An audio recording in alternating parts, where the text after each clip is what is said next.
ajouter un point par là. Nous voulons créer en quelque sorte sous forme d'un rectangle, quoi. On clique ici. C'est la raison pour laquelle on a activé les grilles. C'est pour qu'on puisse faire un bon travail. Sélectionnez par là. Si vous voulez revenir ici, descendre ici, CTRL Z. Ah, de toute la façon, on a raté la sélection. On revient ici.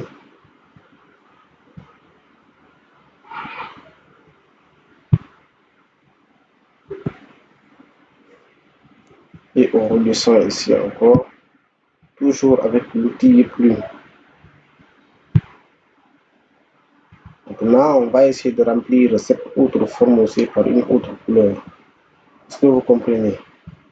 Là, on va revenir dans notre dessin. Comme on l'a vu précédemment, on prend l'outil pipette.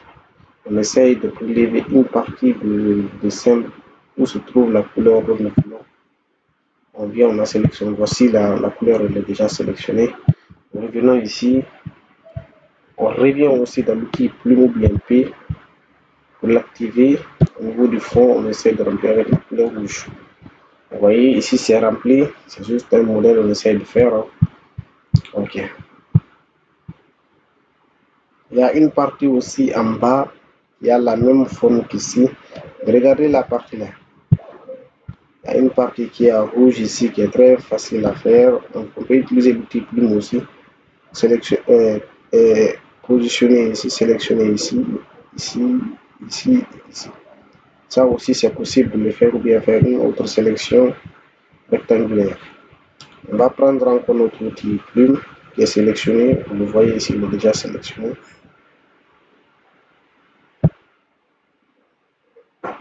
Ah, l'outil plume qui continue ici jusqu'à présent.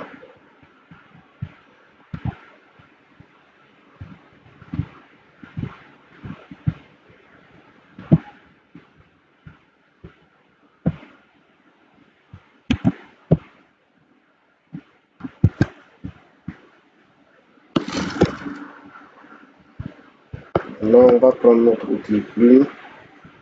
On sélectionne ici. On sélectionne ici. Oh, on sélectionne un peu.